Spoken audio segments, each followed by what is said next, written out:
Então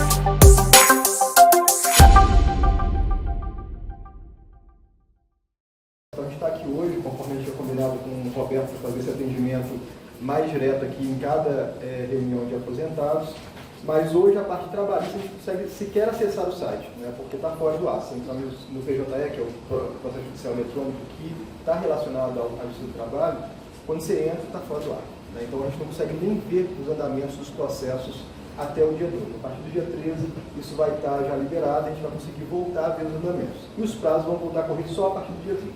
Mas, como vocês sabem o que acontece no Brasil, não tenho expectativa, sobretudo em cortes superiores, que alguma coisa vai andar antes do Carnaval. Não vai, infelizmente.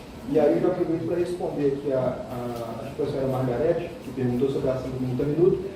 Qualquer coisa também me mande no privado depois aqui, eu vi que alguma pessoa também colocou para falar comigo, me manda aqui no chat para eu ficar aqui nas primeiras mensagens para eu poder responder.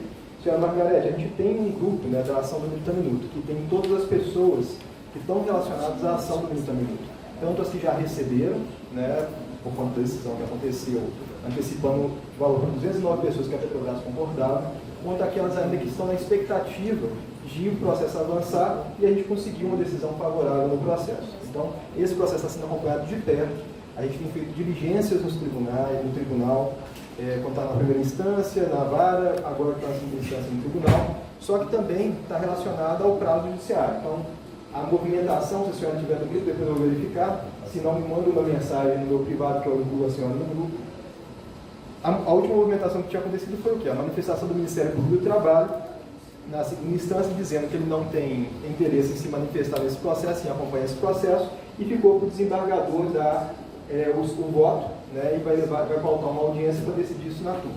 Então esse é o patamar que está desde no último semestre de 2024, né, para cá de 2024, e não teve novas movimentações. Qual que é o patamar do processo mais diretamente? A gente conseguiu antecipar o valor para as 209 pessoas que a Petrobras concordou, e a gente vem discutindo, que é a discussão desde o início do processo de execução, lá desde 2011, 2012, que é a discussão de quem tem direito, em relação à listagem de quem tem direito. Né? E a gente está, listagem de 209 pessoas, listagem de 269 pessoas que foram homologadas, e a Petrobras insiste em dizer que só 209 pessoas têm direito. E nesse lapso temporal que a gente vem discutindo isso, foi homologado 269 pessoas, foi pago para 209 pessoas, as outras 60 a Petrobras recorreu, assim como também nós recorremos para as outras 204 pessoas, salvo engano.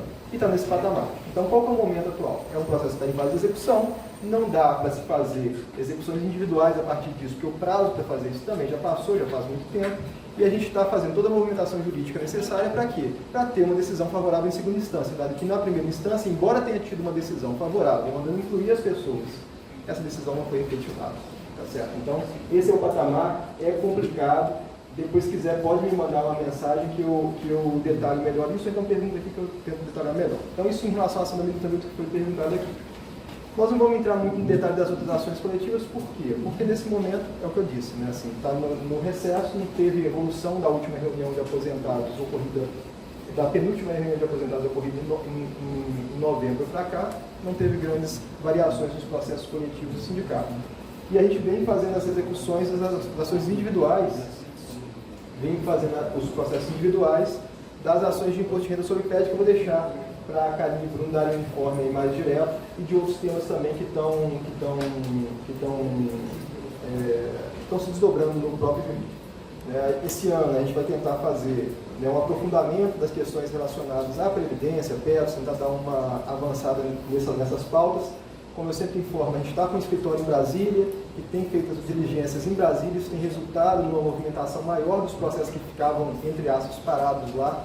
Então a gente tem ido aos gabinetes dos ministros, pressionando para que os processos desçam, né? E isso tem acontecido, a gente tem visto o volume de retorno dos processos que estão parados no TST ou alguma outra corte superior, voltar para a primeira instância. Então a gente está, é importante dizer que existe esse trabalho que está sendo feito lá já há algum tempo, e esse trabalho está dando resultado. Tá? Então, sem mais delongas, eu vou passar aqui para a Karine. Tá, eu vou pedir para o pessoal para colocar no chat. Aí eu vou passar aqui para a Karine e para o Bruno, para poder dar informe geral. Controla o tempo. Quem está controlando o tempo? Você tem ainda mais 6 minutos. Tá. Passa para a Carolina? Já estou passando. Boa tarde a todos. Vou tentar ser bem rápida aqui, em 6 minutos. Bom, como o Igor adiantou, a gente, em termos de ações judiciais, está parado, né, o processo, porque os processos todos estão parados. Até tem movimentação cartorária, mas para a gente não tem movimentação, porque só vai ser retomada após o recesso forense, que é a partir do dia 20 de janeiro. Então, por enquanto, em termos de tramitação processual, não tem. Para além disso, os informes das tramitações processuais também estão suspensos, porque o TRT, onde tramita a maioria das ações que a gente tem aqui, que são de temas trabalhistas, ele suspendeu o acesso ao sistema do tribunal do dia 2 de janeiro, até o dia 12 de janeiro, para poder fazer a atualização do sistema. Então, a gente não tem como entrar nem para ver a tramitação processual. Então, por isso que a gente vai pular essa parte. Então, eu vou falar um pouquinho do que a gente está fazendo nesse período em que o judiciário está parado. A gente está aproveitando esse momento, primeiro, para atualizar aquilo que a gente estava em atraso. Então, por exemplo, muitos de vocês devem ter entregue documentação para ação de IR sobre PED, por exemplo, e que a gente não estava distribuindo essas ações porque estava ainda com uma defasagem de atualização de documentos, de verificar os documentos todos. A gente já está eliminando agora, tem um residual só de menos de 10% da documentação que estava em atraso ainda, para poder ser dada entrada nessas ações. Então, assim, aí só relembrando, a gente vai dar entrada e nada vai acontecer na ação, como a gente falou na última na última reunião dos aposentados.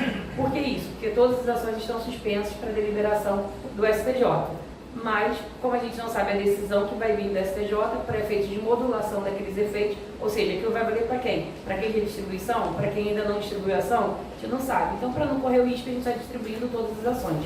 Então, a gente aproveitou que a gente está sem prazo diretamente nos processos para poder atualizar e correr atrás de distribuir a maior quantidade possível de ações. Outra questão que a gente também está colocando em dia agora, que já está numa parte já de finalização. Também muitos de vocês devem ter entregue documentos, que são as ações do PIS/PASEP, né? Aquela para análise se teria direito a um residual diferença a ser recebido ou não. O que a gente decidiu fazer ali?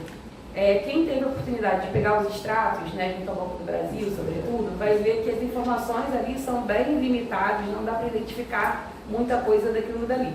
Então, a gente dividiu, existe uma discussão no judiciário sobre o prazo prescricional ou não, ou seja, se você tem o prazo que começa a contar para você pedir essa diferença, seria de quando você sacou o PIS, né, ou o PASEP, para poder descobrir, quando você teve acesso ao saldo, você soube que tinha diferença, então dali começou a contar o prazo para você ingressar com a ação, ou não, ou é a partir da divulgação pelo Banco Central de que houve uma diferença naquele saldo dali. Então, essa discussão está rolando no judiciário. O que o sindicato optou por fazer? Aqueles que estão dentro do marco de discussão do prazo prescricional, a gente está entrando com uma ação coletiva primeiro, que vai abranger a todos, independente do momento em que sacou o PIS/PASEP. Por que isso? Nessa ação judicial, a gente está pedindo para delimitar uma série de informações, como quem tem direito, qual é o marco prescricional, o que aconteceu, para deixar claras as regras e diminuir as possibilidades de improcedência de uma ação individual. E com a ação coletiva, a gente ganhando a ação coletiva, esse título, nessa sentença que é proferida no processo coletivo, ele passa a valer para toda a categoria. Então, depois é só você executar aquele título. Então, a gente, para julgar pelo seguro, né, digamos assim, a gente está entrando com a ação coletiva, que aí a gente já sabe que a decisão vai valer para todo mundo, independente se está na discussão de marco prescricional ou se não está na discussão de marco prescricional. E aqueles em que as chances de perda, né, assim, são maiores, né, dependendo da análise desse extrato, a gente vai estar entrando também com a ação individual. Como é que vocês vão saber em que caso que vocês estão? A gente está analisando isso tudo e vai entrar em contato com as pessoas para poder dizer, olha, no seu caso, a gente recomenda que entre com a ação individual, venha aqui até o sindicato para a gente poder formalizar isso. Mas essa parte da ação individual é muito residual comparado a todos, sobretudo aqui na reunião dos aposentados, os marcos, né, vocês estão aposentados já há mais tempo, então quase todo mundo vai estar nessa regra geral da ação coletiva. Mas as situações excepcionais, que são essas das ações individuais, a gente vai entrar em contato. No caso de dúvida que vocês tiverem, podem mandar um e-mail para o jurídico do sindicato para falar, já entreguei meu documento, quero saber se foi analisado, em qual situação que eu estou, na possibilidade individual ou na de coletiva. A gente responde também para a pessoa já ter uma informação mais direta. em termos de ações individuais, seriam mais essas, né? Assim, tem alguns outros informes que a gente tem. Primeiro, um informe positivo em relação às ações. A gente fechou agora o ano com um balanço das ações que estavam em Brasília. Então, nesse caso, a gente já conseguiu dar andamento a aproximadamente 312 processos, quando a gente fez um outro levantamento. Eu sei que é muito pouco, perto de todas as ações que ainda tem lá no TST, mas assim, o tempo de resposta está bem menor, agora que a gente está conseguindo atuar lá mais diretamente, até por começar a interagir mais com os ministros do TST, sobretudo. Então, você já começa a ter um conhecimento dentro do próprio cartório de tudo isso. A gente está conseguindo agilizar muita coisa. A nossa expectativa é que no próximo ano a gente consiga agilizar ainda mais, justamente por ter um trâmite agora um pouco mais facilitado também. E aí, novamente, alguns de vocês aqui, eu estou vendo, já foram pessoas que enviaram na última reunião de aposentados, entraram e passaram o número do processo. Alguns a gente não conseguiu dar andamento, eu estou vendo aqui também, mas outros a gente já conseguiu, e a gente entrou em contato com, né, foram lá no sindicato, a gente informou. Então, assim, mais uma vez, quem tiver com processo no TST, tirando aqueles que já me passaram um número, que a gente já, o Cafutinho feito já me deu o número, já está em cima deles lá. Então, assim, tirando quem já me deu o número, se alguém tiver aqui, tiver processo no TST, o processo estiver parado no TST, passa o número para a gente aqui, que a gente vai incluir nessa lista e ficar mais atento também para poder tentar uma agilidade maior no julgamento. E a outra, por fim, uma questão que a gente queria colocar é o seguinte: a gente, não sei se já aconteceu com alguns de vocês aqui, mas certamente com alguns conhecidos de vocês já. O que acontece? A Petros tem entrado em contato com alguns associados. Algumas vezes você entra no próprio site da Petros e vem um comunicado informando de contatos para poder fazer acordos judiciais em ações judiciais que estão em andamento. O que acontece? Essa movimentação da Petros de fazer esses acordos, isso já começou na pandemia, né, de procurar um sindicato com possibilidade de proposta de acordo de aproximadamente 890 e poucos processos na época.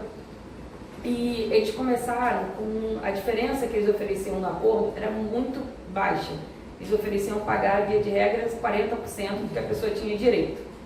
O que o sindicato colocou é que a gente entende que essa é uma diferença que não se justifica e que seria, na verdade, um prejuízo para aqueles que aderissem a esses acordos. Mas que, de qualquer forma, aqueles que eles colocassem a proposta, a gente entraria em contato com os associados para poder ver que, às vezes, de 40% para aquela pessoa, naquele caso específico, seria alguma coisa que valeria a pena para aquela pessoa. Então, isso é uma análise muito individual.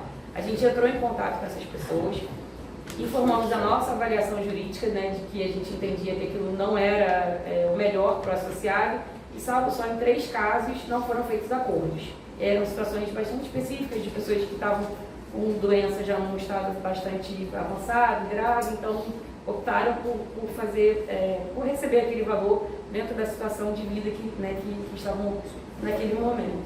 Isso. Então, mas foram só em 3 casos. Aí o que acontece? A gente veio interagindo com a Petros, pressionando, porque existem 2 problemas. Além do percentual que eles pagam, que eles estavam oferecendo, serem muito poucos, eles vão fazer uma reserva matemática do acordo, além de exigir que fosse feita renúncia também, tanto em relação às ações da Petros quanto da Petrobras. E então, a gente entendia que era mais um prejuízo por ausência de reserva matemática, e não só individual, mas um prejuízo para a própria Petros, né? Que a gente entendia como não devido. Ao longo desses anos, a gente teve um avanço. Eles aumentaram o percentual que eles estavam oferecendo para acordo e, em alguns casos, ainda assim bastante residual, eles fizeram a reserva matemática. Como a gente continuou pressionando para que as condições dos acordos fossem melhoradas, né, em prol dos associados, teve uma interrupção nessa proposta de acordo que a Petros estava fazendo, né, de acordos. Eles interromperam essa proposta e agora, através de associados, a gente veio saber que ela está oferecendo acordos para alguns associados diretamente. Ou seja, eles tiraram o sindicato em termos, né, de intermediar esses acordos todos. Exatamente. Existe uma série de problemas com isso, inclusive éticos mesmo do ponto de vista do Estatuto da Advocacia. Enfim, o advogado não pode entrar em contato diretamente com a parte para oferecer um acordo quando já tem uma ação judicial, alguns aspectos. Mas o principal é deixar aqui um alerta mesmo para vocês. As pessoas que forem contactadas pela Petros ou que se entrarem lá na área, né, da Petros, lá no próprio site, que tiverem algum comunicado de acordo ou que forem procurados por telefone, por e-mail, entrem em contato com o sindicato. Por quê? O que a gente pôde perceber, pelo menos nesses 2 casos que estiveram no sindicato, é que continua não tendo a questão da reserva matemática e continua sendo um acordo com um percentual muito baixo. E não existe justificativa para terem tirado o sindicato da jogada aí, né, do intermediar isso, quando na verdade o que a gente estava fazendo era alertar para poder dizer, olha, não pode ser tão prejudicial assim. Então, assim, o sindicato continua à disposição, mesmo que a Petros não esteja passando pela gente, é fazer um pedido a vocês, que vocês façam pela gente, que o objetivo é sempre tentar resguardá-los da melhor forma possível e a gente consegue fazer análise de, bom, isso aqui, você tem chance desse processo de ganhar, a jurisprudência está mais consolidada a seu favor, está com um relator tal do TST, por exemplo, esse relator ele é mais célere, é menos célere, a gente tem um conhecimento dessas ações que é usado em prol dos associados para fazer essa análise de, bom, isso é um acordo bom ou é um acordo ruim? Depois a pessoa opta, vai continuar optando por aquilo que ela entender devido. Mas pelo menos ter uma análise do sindicato, não ficar com uma análise só da Petros, para a gente poder tentar minimizar as possibilidades de perda para os associados nessas ações que já estão aí há muitos anos tramitando no judiciário.